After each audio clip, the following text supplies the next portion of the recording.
पश्चिम बंगाल के जिला मुर्शिदाबाद में बात हो रही है बाबरी मस्जिद बनाने की, जिसकी तैयारी कर रहे हैं तृणमूल कांग्रेस के विधायक हुमायूं कबीर। लेकिन इस पर राजनीति में क्या असर होगा, इस पर बात करने के लिए मेरे साथ पूर्व नेता प्रतिपक्ष और पूर्व सांसद अधीर रंजन चौधरी जी हैं। अधीर दा, अब कहा जा रहा है कि इस ज़िले में मुर्शिदाबाद में अब बाबरी मस्जिद बनाई जा रही है, 6 तारीख को उसकी स्थापना हो रही है। बस जब चुनाव के ब्यूगल बज जाते हैं उस समय बंगाल में ध्रुवीकरण की सियासत भी शुरू हो जाती है।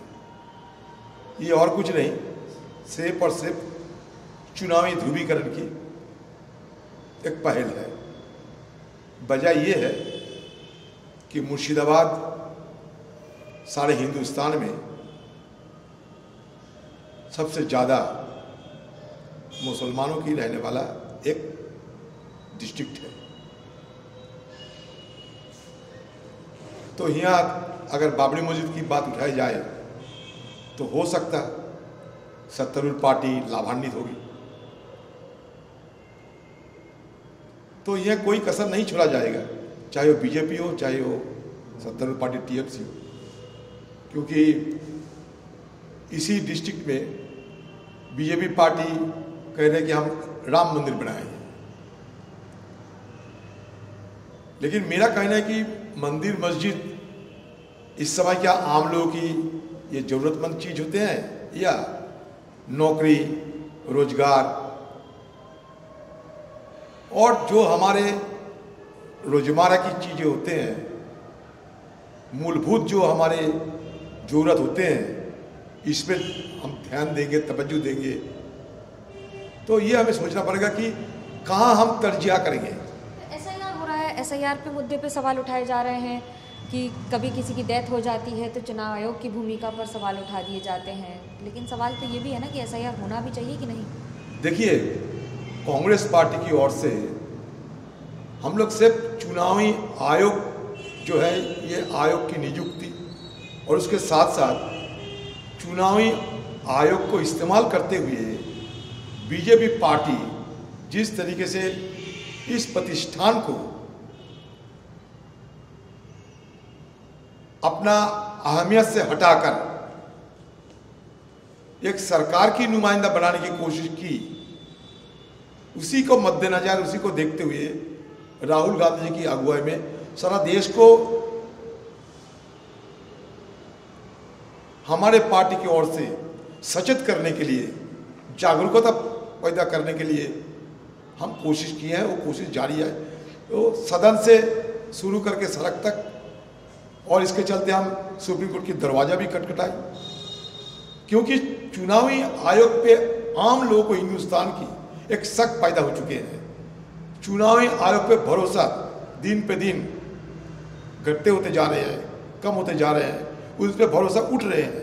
इसी समय जब लोकतंत्र की सबसे बड़ा एक स्तंभ होते हैं चुनाव आयोग, इस पे शक जब उठते हैं तो चुनावी आयोग को उसका नज़रअंदाज नहीं करना चाहिए। सबसे पहली बात यह है कि आपने पहले कहा ना कि मैं नेता प्रतिपक्ष, ये जिक्र किया आपने, तो मैं नेता प्रतिपक्ष जब थे, मैं सुप्रीम कोर्ट की जज चंद्रचूड़, प्रधान विचारपति सुप्रीम कोर्ट की जज चंद्रचूड़ और प्रधानमंत्री तीनों मिलकर प्रधानमंत्री जी की ऑफिस पे हम लोग चीफ इलेक्शन कमिश्नर को हम लोग चिन्हित किया।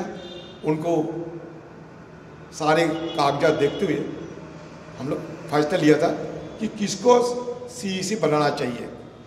तो बाद में मैंने देखा कि सदन के अंदर सारे जो नियमों थे पहले चीफ इलेक्शन कमीशन बनाने की, एक चुनाव आयोग की फैसला लेने की, ये सारे बदलते हुए सुप्रीम कोर्ट की चीफ जस्टिस को हटाया गया और अपने मन मुताबिक आदमी को वहाँ तैनात करने की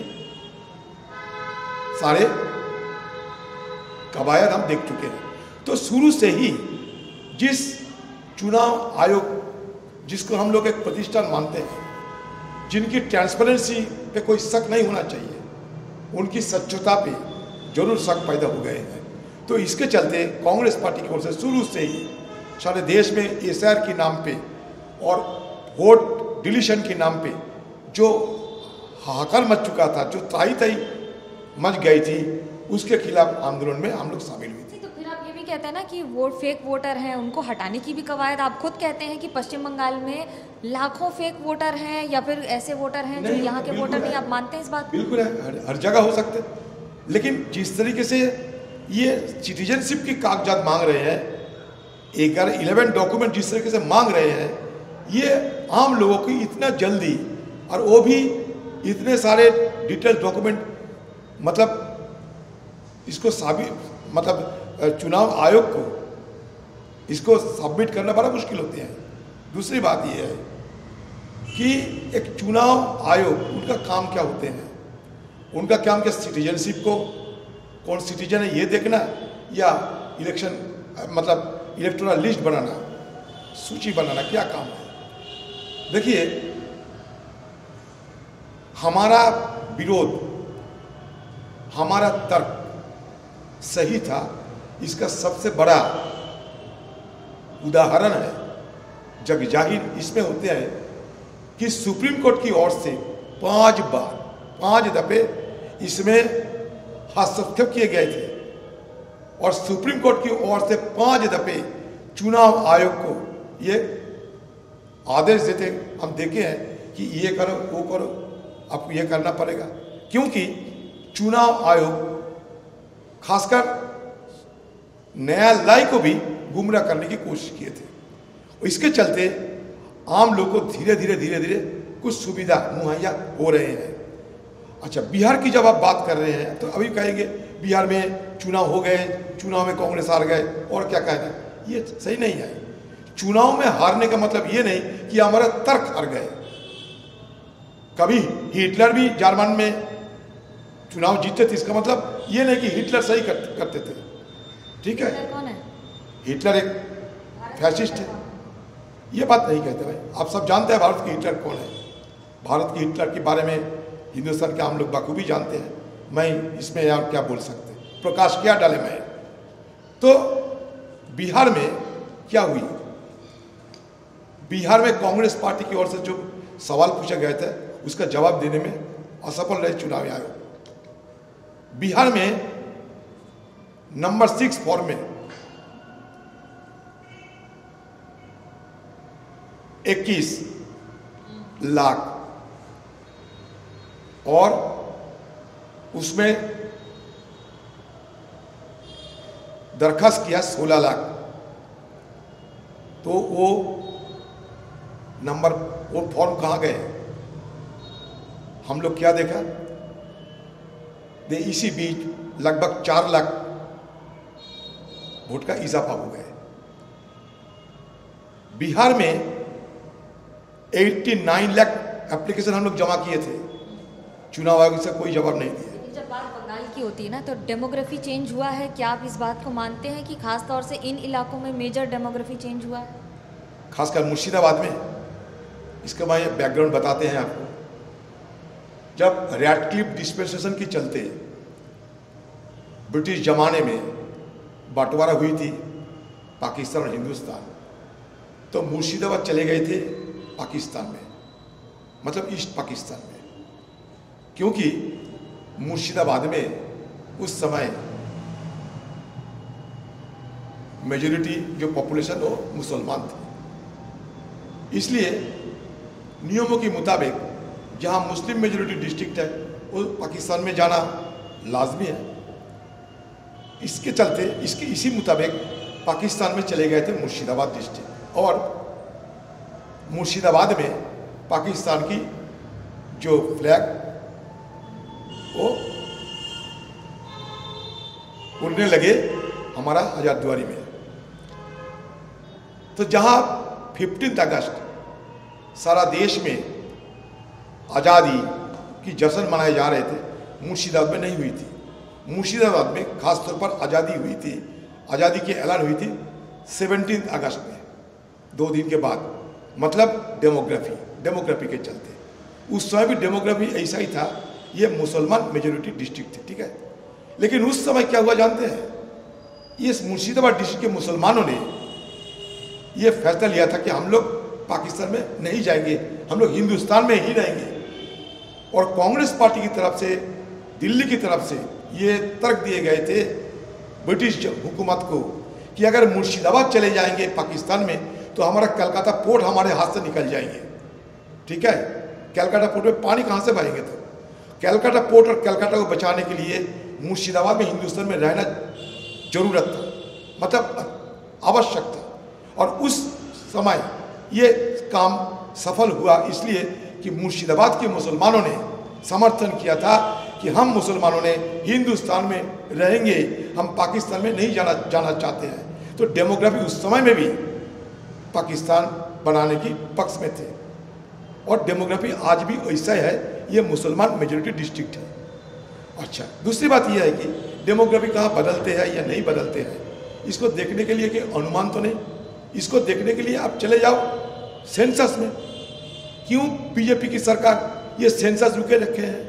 इसको सेंसस चालू कर दो जल्द से जल्द। हम लोग सेंसस मांग रहे हैं, कास्ट सेंसस मांग रहे हैं, जल्द से जल्द कराओ। इसमें पता चलेगा कि डेमोग्राफी की ट्रांजिशन कहाँ हुई, ये डेमोग्राफी की बदल कहाँ हुई, ये सारा पता चलेगी।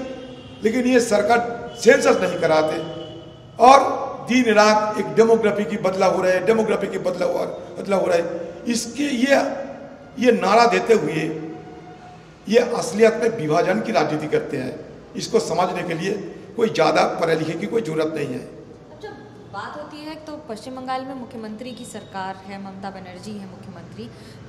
आप बार बार कहते हैं कि उनके राज्य में कानून व्यवस्था खराब है, तो जब बात होती है ऐसी क्या हो जाती है बात कि बार बार सीधा वार पश्चिम बंगाल सरकार पर आपका होता है, या बीजेपी ज़्यादा बड़ी आपके लिए विपक्षी है पार्टी? खासकर पश्चिम बंगाल में हम जो देख रहे हैं वही कह रहे हैं। यहाँ अगर बीजेपी की सरकार रहती तो एक ही बात कहते, बीजेपी की सरकार देश चलाता है, उनके खिलाफ हम बोलते हैं। ऐसा नहीं, जब देश की बात आते हैं तो बीजेपी के खिलाफ बोलते हैं, जब सूबे की बात आते हैं तो सूबे की सरकार के खिलाफ बोलते हैं। क्योंकि यहाँ हम लोग रोजाना ये हमारा तजुर्बा ये होते हैं कि यह कानून व्यवस्था नहीं है, बिल्कुल यह मतलब अत्याचार हो रहे हैं, ये काफ़ी सारे ये भ्रष्टाचार हो रहे हैं बंगाल में। बंगाल के पुलिस और सत्तारूढ़ पार्टी की तानाशाही चल रहे हैं। ये वोट देखिए, यहाँ वोट चोरी नहीं बल्कि वोट लूट होते हैं। कब? जब पंचायत चुनाव होते हैं, जब नगर पालिका चुनाव होते हैं। हमें नामांकन भरने नहीं दिए जाते हैं, नामांकन नहीं भरने दिए जाते हैं पंचायत और नगर पालिका चुनाव में। और चुनाव के दिन बस जो सत्तारूढ़ पार्टी चाहेगी वही होगी। यहाँ के नौकरशाह वो भी बंगाल के सत्तारूढ़ पार्टी को जिताने के लिए जो चाहे सत्तारूढ़ पार्टी वही करते रहते हैं। तो यहाँ जब पंचायत और नगर पालिका चुनाव होता है तो वोट चोरी नहीं बल्कि वोट लूट होते हैं। अभी तो चोरी की बात हो रही है, वो अलग मुद्दा है। इसलिए हम कहते हैं कि बंगाल में कानून व्यवस्था बदहाली में चल रहे हैं। हम ये नहीं कहते कि यूपी में अच्छा कानून व्यवस्था है, ये नहीं कहते, लेकिन बंगाल में हाल बुरा होते जा रहे हैं। सारे देश में भी क्या हो रहे हैं ये भी हम आवाज़ उठाते हैं। जब सदन में मैं रहते थे तो रोजाना यही करते रहते थे। अब इस समय बात हो रही है कि 6 दिसंबर को बाबरी मस्जिद की तैयारी हो रही है। अगर विधानसभा के यहाँ के विधायक कह रहे हैं बार बार, तो आप उसको कैसे देखते हैं? ज़मीन उसके लिए खोजी जा रही है कि वहाँ पर मस्जिद बनाया जाएगा, आह्वान किया जा रहा है 6 दिसंबर को लोगों को बुलाने के लिए। कहाँ मस्जिदों की पता नहीं, लेकिन यहाँ के लोग बाबरी मस्जिद बनाने के चलते कोई उत्साह नहीं है, कोई दिलचस्पी नहीं है। हमारे मुर्शिदाबाद ज़िले के लोग हम आपस में रहते हैं सदियों से। ये टीएमसी पार्टी कोशिश करेगा, बीजेपी पार्टी भी कोशिश करेगा, फिर भी ये विभाजन की राजनीति हम कामयाब नहीं होने देंगे। जिस विधायक की आप बात कर रहे हैं और टीएमसी पार्टी के विधायक, जिस विधायक को ममता बनर्जी खुद पिछले चुनाव में मुझे हराने के लिए इस्तेमाल किए थे, जिन्होंने उस समय यह चुनावी भाषण में यह ध्रुवीकरण को और भड़काने की कोशिश किए थे। जहां चुनाव आने के कई दिन पहले रामनवमी के दिन मेरे अपने क्षेत्र में एक दंगा फैला गए थे और सुनियोजित तरीके से एक दंगा फैलाने की सारे व्यवस्था हुई थी। और इस सारे दंगा फैलाने में ये जो सत्तारूढ़ पार्टी के जो बाबरी मस्जिद बनाने वाला जो विधायक उन्हीं की अगुवाई में सारे कुछ हुई थी। और टीएमसी विधायक ने आपके इलाके में दंगा फैलाया हुमायूं कबीर ने।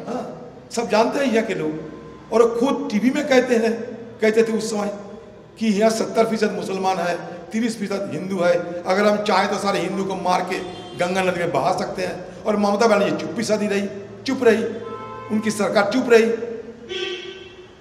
यहाँ के पुलिस चुप रही। और वही भाषण जो उनकी पार्टी के विधायक दे रहे थे हिंदू के खिलाफ, वही